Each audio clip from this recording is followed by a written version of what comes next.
Muy buenos días tengan todas y todos ustedes. Bienvenidas, bienvenidos a este Instituto de Investigaciones Jurídicas, a estas jornadas, 2 días de jornadas de reflexión sobre un tema de la máxima relevancia y también de permanente actualidad, permítanme decirlo así, sobre religión, política y violencia, que lleva como subtema el retorno de los fundamentalismos. Quiero agradecer y felicitar a los 2 coordinadores de esta actividad, a la doctora Pauline Capdeville, quien es además la coordinadora de la Cátedra Extraordinaria Benito Juárez de esta Universidad Nacional Autónoma de México, que tiene sede en este Instituto de Investigaciones Jurídicas, y al doctor Roberto Blancarte, quien además de ser miembro de la junta de directiva, digamos, del comité académico de la propia cátedra, es pues un conocido y reconocido experto en estos temas y profesor del Colegio de México. Me da mucho gusto además que nos acompañe hoy la doctora Beatriz Pajés, quien también, hay que decirlo, es integrante de la misma comisión directiva, como ya se me olvida siempre el comité académico, porque yo soy miembro también del comité académico de la Cátedra Extraordinaria Benito Juárez. Diré 2 cosas nada más. La primera es que esta actividad es la continuidad de una serie de iniciativas que se han llevado a cabo en los años recientes. Es decir, la Cátedra Benito Juárez ha mantenido puntualmente, entre otras actividades permanentes y de diversa naturaleza, al menos un encuentro internacional anual en el que se han analizado distintos temas vinculados con la laicidad en sentido amplio. Y en ese sentido me da mucho gusto que este proyecto institucional pues tenga hoy su continuidad en este seminario internacional. La segunda cuestión es que tradicionalmente, y así espero que siga siendo, el resultado de las jornadas, de los encuentros, de las semanas de la cultura laica, se han traducido no únicamente en reflexiones muy ricas al interior de los seminarios mismos, sino también en publicaciones de muy alta calidad, y eso creo que vale la pena subrayarlo. La Cátedra Benito Juárez ha sido desde sus inicios un proyecto que ha tenido derroteros editoriales sumamente relevantes en temas muy importantes y siempre con visiones muy agudas, muy puntuales, de mucho aporte, digamos, ¿no? Y eso creo que es algo que hay que reconocerle a la coordinadora y a los miembros del comité académico de la cátedra. Y finalmente, pues la relevancia de estos temas.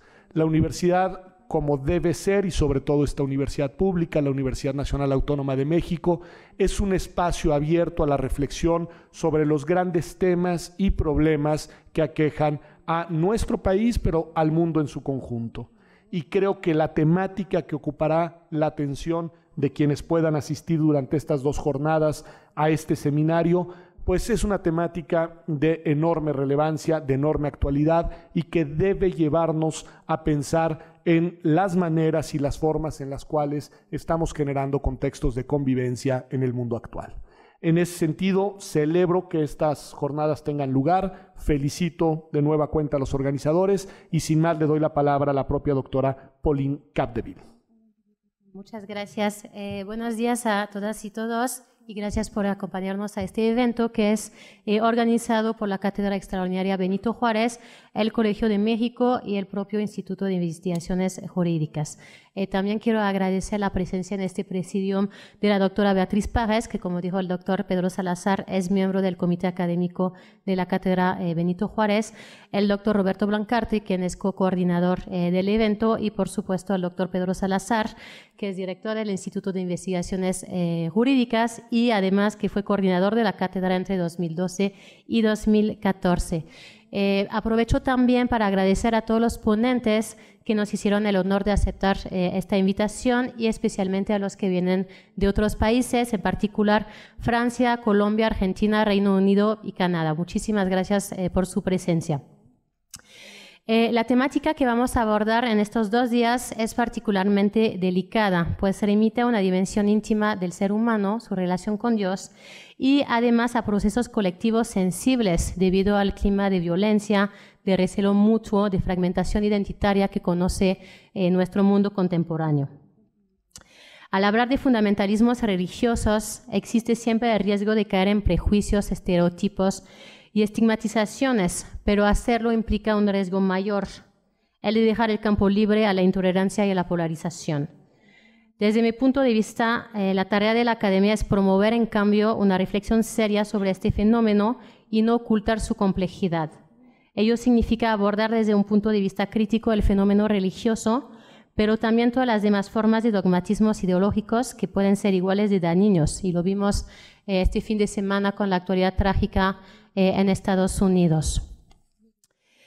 Frente a la multiplicación en los últimos meses de actos de terrorismo justificados por motivos religiosos, nos podemos preguntar de manera legítima si la violencia es inherente, si es consubstancial a la religión, si no sería en definitiva una de las principales causas de los conflictos que conoce el mundo en la actualidad.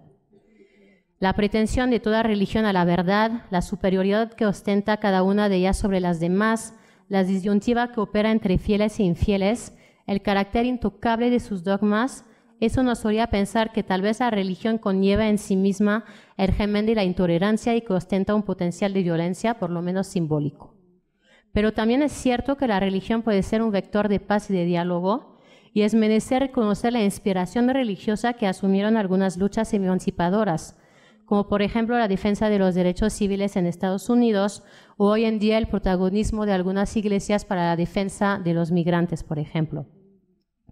Esta complejidad, esta contradicción hace de la religión, a pesar de su reivindicación divina, una institución profundamente humana. Lo expresa el destacado intelectual francés Régis Debray en los términos siguientes: la función de Dios es fuertemente ambivalente. Asegura la cohesión del grupo, pero al mismo tiempo lo separa del vecino, del adversario. Pensar en una adhesión sin ruptura es pensar el día sin la noche. Fin de la cita.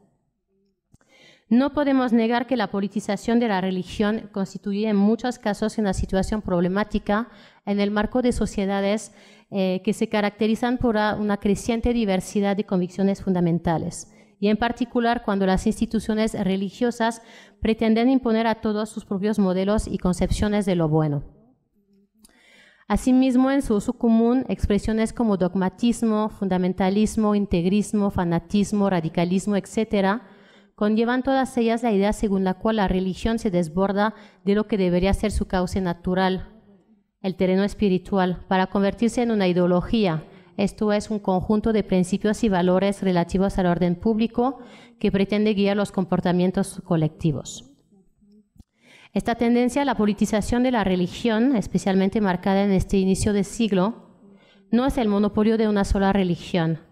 Si bien en Europa o en Estados Unidos el foco de atención ha sido puesto, por lo menos desde el 11 de septiembre, sobre el Islam político, lo cierto es que Latinoamérica en general y México en particular conocen también los embates de un neoconservadurismo religioso que ha hecho de algunos temas como la sexualidad, la familia o la educación la punta de lanza de un activismo religioso, político que corresponde a una visión integralista de la sociedad.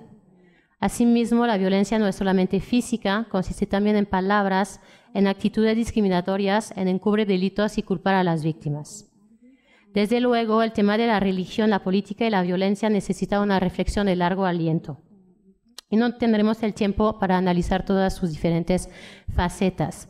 Pero estoy segura que estas 4 mesas de discusión permitirán aportar elementos nuevos para el debate y contribuirán a promover tan necesaria reflexión en México. Muchísimas gracias.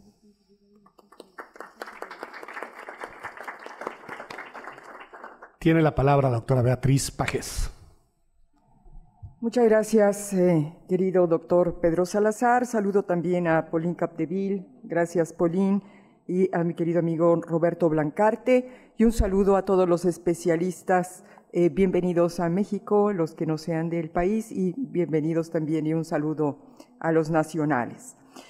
Me parece que a los mexicanos siempre nos ha costado llamar a las cosas por su nombre, y tendemos a creer que ciertos fenómenos como la intolerancia, el fundamentalismo o el terrorismo no forman ni formarán parte de nuestra realidad. Lo cierto, sin embargo, es que en el país hay también semillas de racismo y discriminación, de satanización y estigma que hacen tanto como la violencia de un yihadista. El fundamentalismo es una enfermedad social que, por cierto, no es exclusiva de las religiones, ni de un país, ni de una comunidad. También se produce, y con iguales consecuencias destructivas, en la política y en todos y cada uno de los ámbitos de la vida. El fundamentalismo está presente en nuestro lenguaje, en nuestras actitudes, en nuestras relaciones personales. La democracia mexicana, tal y como hoy se practica, corresponde a lo que Voltaire dice sobre los fanáticos. Cree en lo que yo creo o perecerás. Cree en lo que yo digo o te haré todo el daño que pueda. Ha habido momentos en que la pregunta en nuestro país ya no es ¿cómo te llamas?, sino ¿a qué partido perteneces? Y de la respuesta depende el trato que le demos al otro.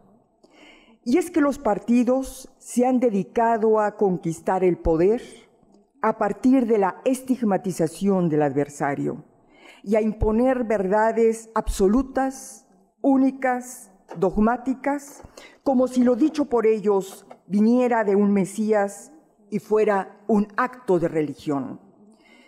Mientras en Medio Oriente aumentan cada año los actos terroristas y también en Europa, producto de ideologías extremas, en Occidente, de acuerdo al filósofo holandés Rolf Riemen, estamos ante nuevos brotes de fascismo, tanto de derecha como de izquierda, que se ocultan y disfrazan bajo los ropajes de una retórica populista. Ahí está, para no dar más vueltas, el caso Donald Trump, cuyo discurso y decisiones de gobierno han resucitado las brujas de Salem, el prejuicio racial, la supremacía del blanco, el desprecio a la mujer, la homofobia y el fanatismo en todas sus formas y colores. Efectivamente, como lo acaba de decir Pauline, este fin de semana hubo precisamente en Charlottesville, Virginia, un evidente regreso al oscurantismo más primitivo del que se tenga memoria. El gran problema que tiene en este momento un país como Estados Unidos es que no solamente existen grupos neonazis, supremacistas, simpatizantes del Ku Klux Klan, sino que el mismo presidente de ese país es el principal promotor de la discriminación racial y está minando los cimientos de la democracia occidental más emblemática. La iniciativa del Instituto de Investigaciones Jurídicas de la UNAM, de su coordinadora Pauline Capdeville y por supuesto de Pedro Salazar, de organizar estas jornadas de reflexión, no solo llenan un peligroso vacío, sino que constituye un punto de partida para hacer un fuerte llamado de alerta. El fanatismo religioso, político, cultural, social, es un huevo de serpiente que anida el inconsciente colectivo y que tiene que ser combatido desde todos los frentes. Los especialistas que desarrollarán aquí el tema nos dirán ustedes si el fanatismo tiene solución o no. El escritor Amos Oz es pesimista al respecto. Dice que sobre la tumba de un fanático no crecen flores. De todos depende que de las ideologías, de las religiones, crezcan jardines y no cementerios. Muchísimas gracias.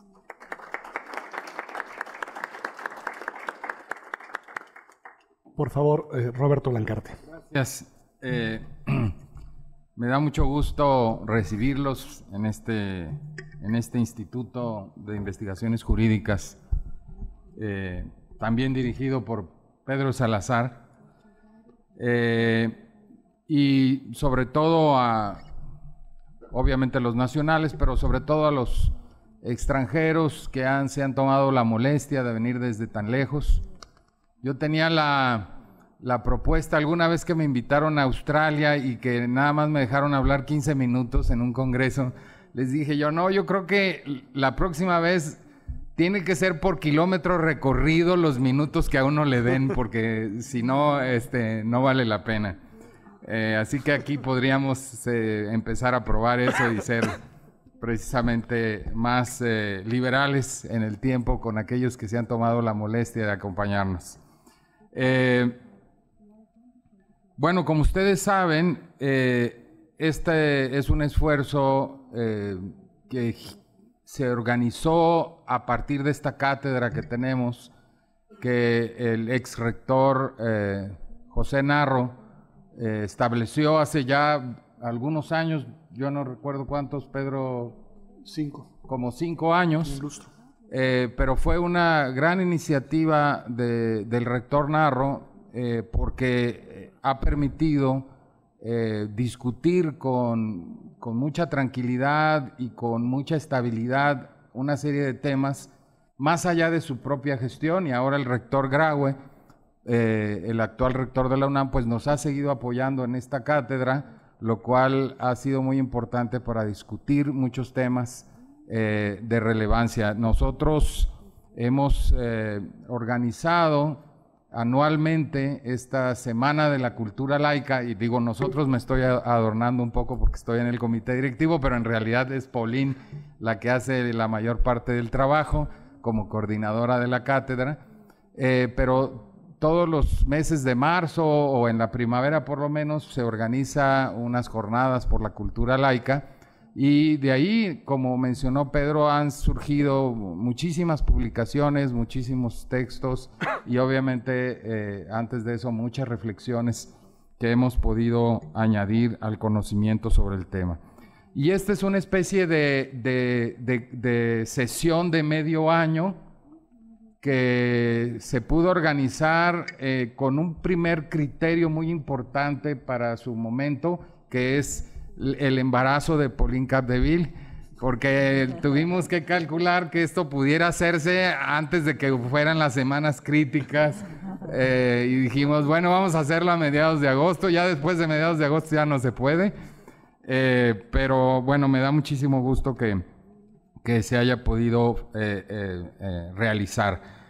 Como ustedes saben, yo trabajo en el Colegio de México, y el Colegio de México es producto, fíjense, de uno de estos fundamentalismos, porque el Colegio de México nació como una institución para acoger a los exiliados españoles, a los intelectuales que venían huyendo de la Guerra Civil Española, que fue desencadenada por la cruz y la espada del general Franco.